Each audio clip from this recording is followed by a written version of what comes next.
Bonjour à tous, on se retrouve pour la partie 2 des cadeaux de Noël, donc toujours avec des livres parce que je trouve que c'est vraiment un cadeau super à faire. Je commence sans plus tarder.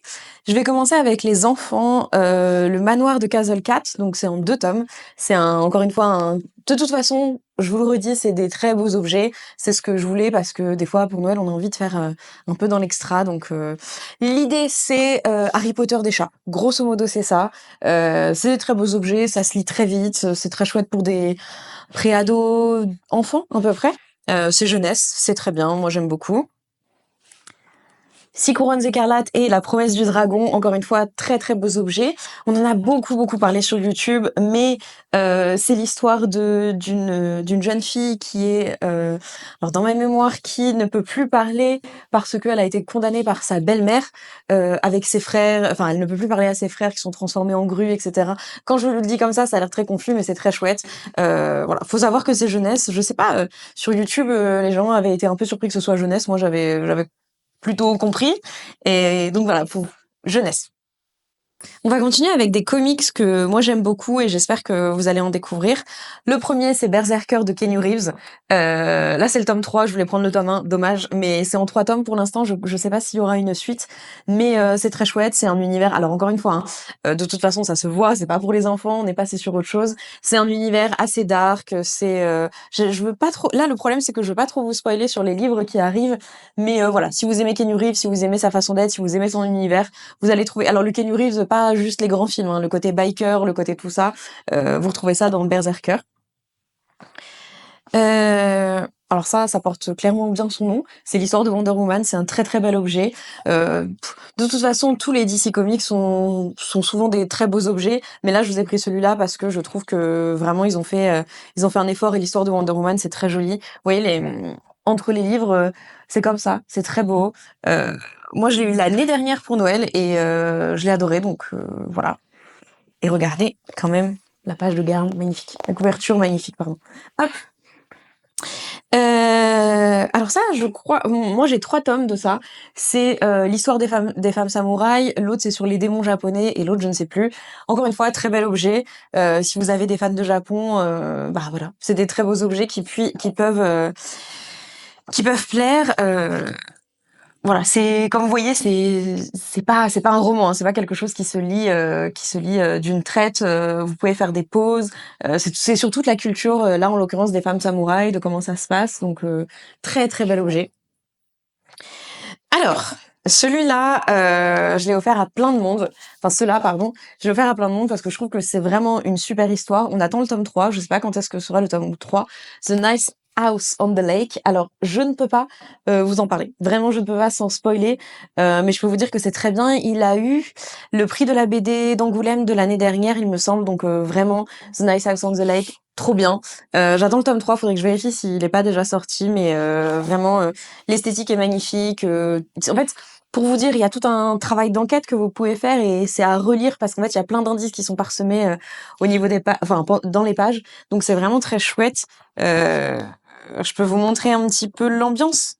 Hop, comme ça. Essayez de pas lire, de pas vous spoiler, mais voilà. C'est très, très, très chouette. Je suis en train de faire une pile qui va sûrement tomber. Alors, il faut savoir que moi, j'adore les dragons, donc ce sera sans surprise que vous allez trouver. Je vous ai pas emmené les 4 tomes, mais les 4 tomes sont dispo.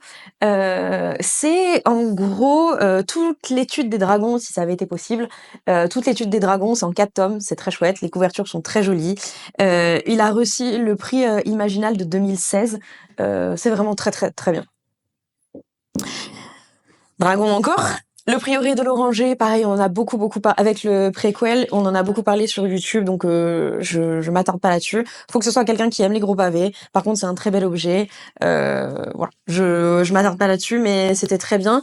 Best-seller du New York Times et du Sunday Times quand même. Donc c'est très chouette. On en a beaucoup parlé il y a 3-4 ans, mais c'est toujours des super lectures. Toujours des dragons.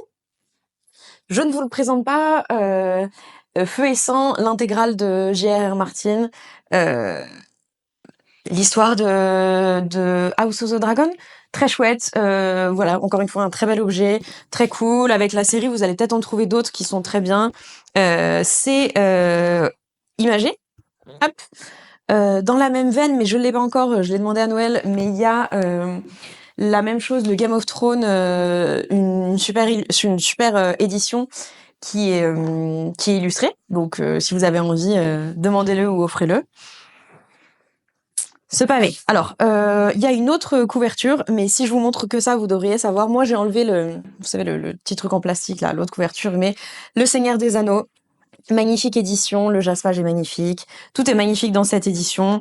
C'est la nouvelle traduction. Vous voyez, c'est la fraternité au lieu de la communauté de l'anneau. Hop. Donc ouais, vraiment très très bel objet, pas très pratique à lire, mais très joli sur une bibliothèque. On va pas se mentir. Et puis c'est la nouvelle trad. On reste chez Tolkien avec le dictionnaire de Tolkien. Donc c'est vraiment un dictionnaire. Quand vous cherchez n'importe qui, n'importe quoi de l'univers de Tolkien, vous allez le trouver. Par exemple, n'importe quoi. Là, j'ai les Ents. Hop. Et très bel objet. C'était, moi je l'ai pris parce que c'était Captain Popcorn qu'on avait parlé. Et voilà. Après, il y en a plein d'autres, mais un dictionnaire de Tolkien, c'est toujours cool pour ceux qui aiment l'univers. C'est aux éditions Brajlon celui-là, mais vraiment il y en a beaucoup. Et tout ce qui est dérivé de Tolkien, il y a des choses très chouettes à offrir et à glisser sous le sapin. Hop. Et nous allons terminer avec Becky Chambers. Il y a les 4. Et puis elle en a fait d'autres. Alors ça, je trouve que c'est quand on est en hiver ou quand on sort de l'automne en hiver et qu'on n'a pas trop le moral, Becky Chambers, elle fait partie de ce qu'on appelle de la science-fiction positive ou un truc comme ça. Et du coup, ça porte très bien son nom.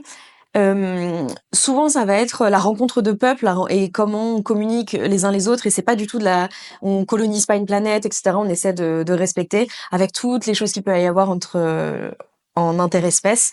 Mais voilà, Becky Chambers, Les Voyageurs, il y a 4 tomes. Le tome numéro 3 est un peu plus ardos. C'est toujours dans l'idée de qu'est-ce qu'on peut faire pour... je sais pas comment vous décrire le tome numéro 3, mais il est un petit peu plus hard, sachez-le. Et puis, il y a Apprenti par bonheur aussi. Il me semble que c'est ça le titre d'un beaucoup plus petit, qui est très chouette aussi, qui met les larmes aux yeux, qui est très joli sur le respect le respect interespèce. Voilà. J'espère que ça vous aura plu, j'espère que ça vous aura donné des idées, ça vous aura fait peut-être découvrir des auteurs. Merci beaucoup et puis je vais vous faire un 3e épisode.